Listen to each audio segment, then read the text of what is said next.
Hey, beautifuls, it's Kenlin, and I want to drop in with a little practice around getting triggered.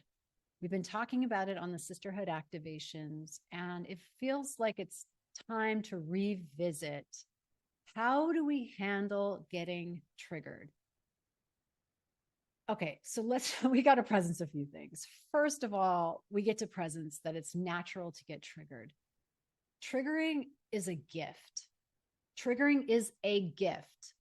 Hear me well.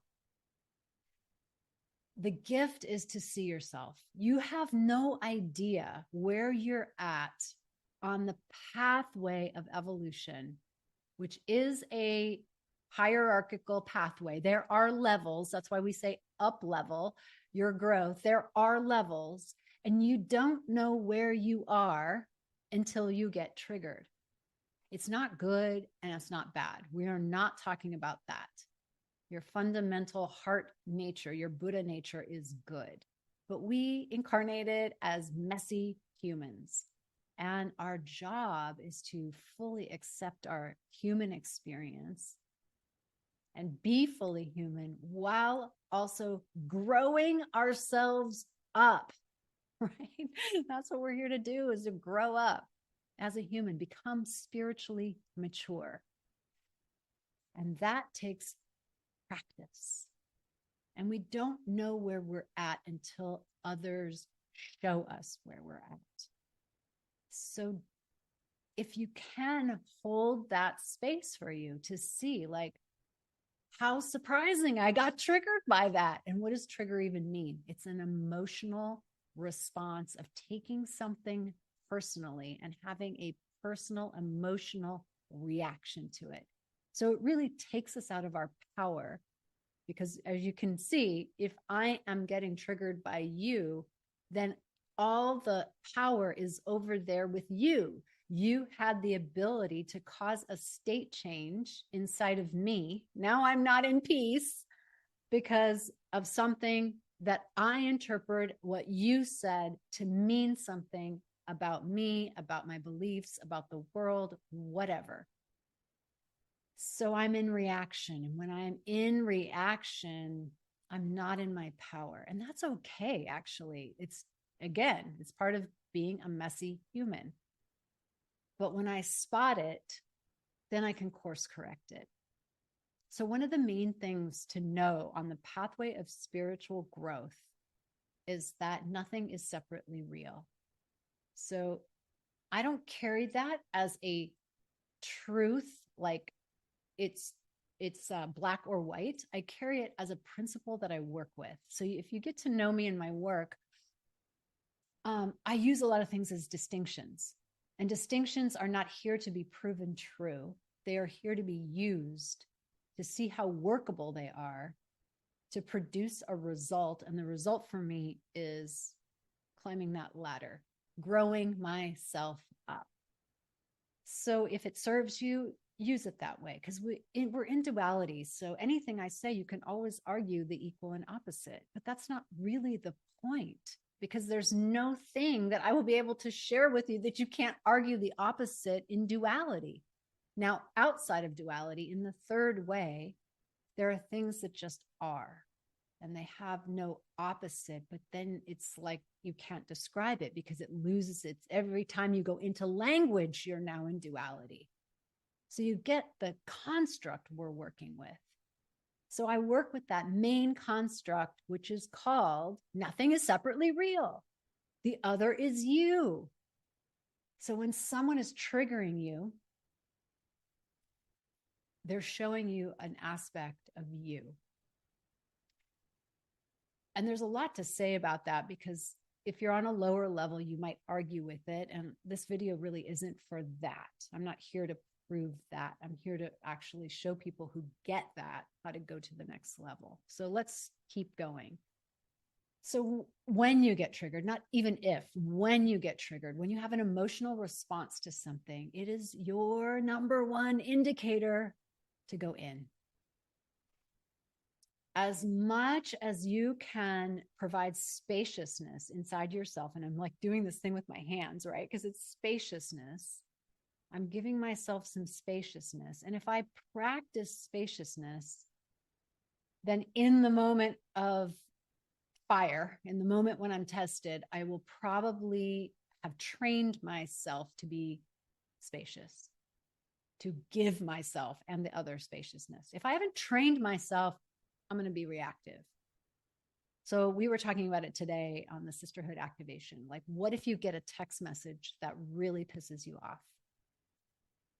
Or it triggers you, it hurts your feelings, and anger's there, betrayal's there, resentment's there, judgment's there, maybe shame is there, maybe guilt is there. And, it's complicated. We're so complicated. All the things come up.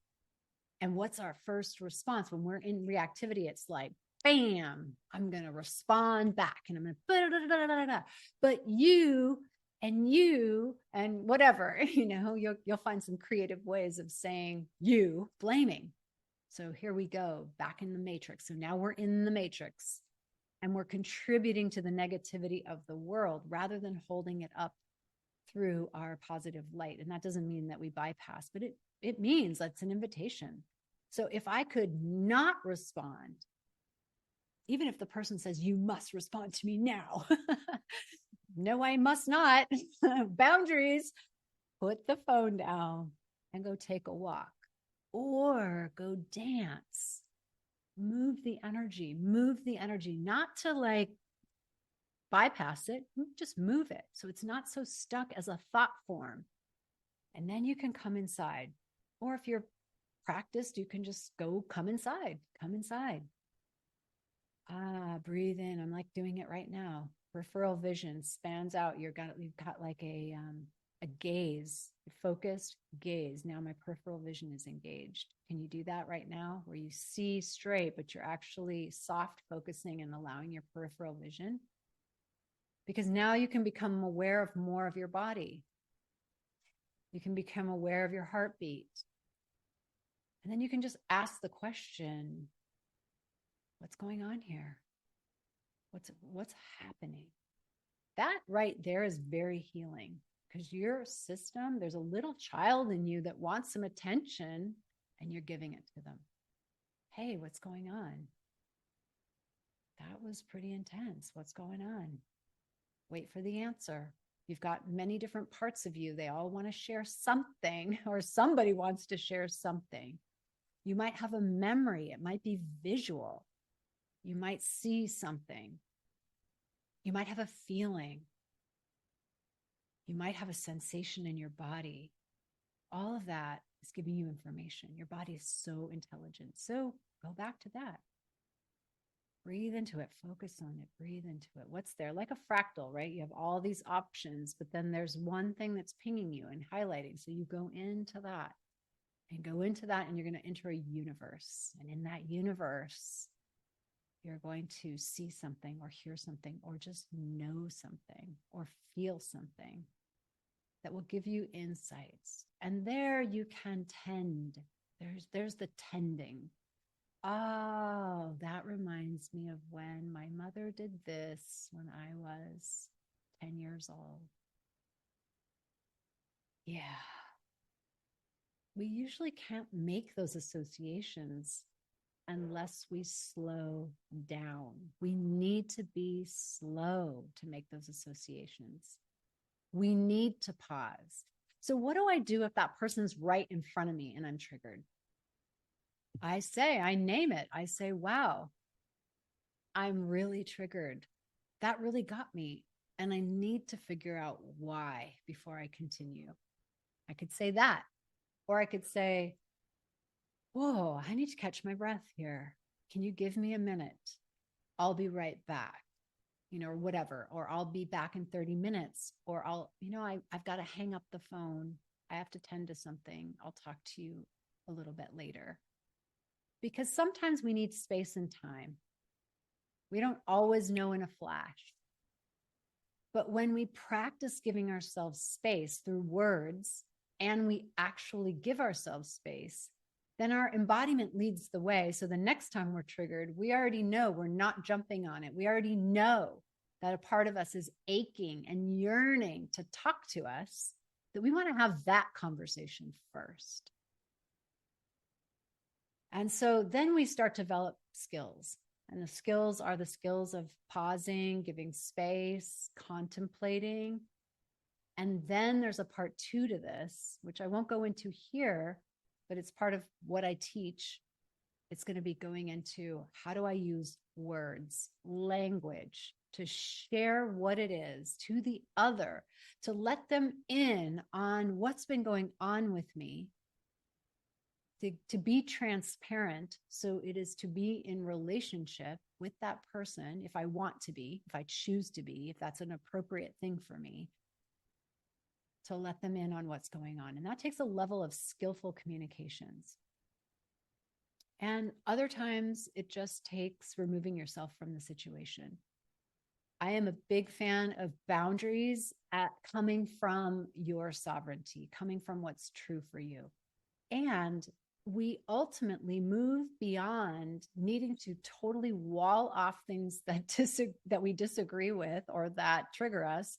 And we develop more capacities so that we can hear and listen. And then we choose, am I up for this conversation? Am I up for it now? Am I up for it with this person?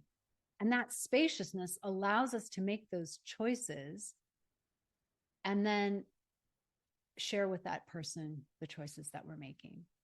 There's so many ways to play with our boundary, our sovereignty, our skills, but we really have to have online first an inner spaciousness, an inner pause, and the practice of going inward to meet that part of ourselves that is sending a flag, a signal saying over here.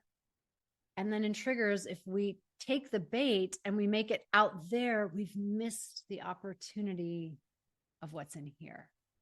So don't miss the opportunity. Love yourself enough. Go to what's in here enough so that you can meet it and love it and accept it.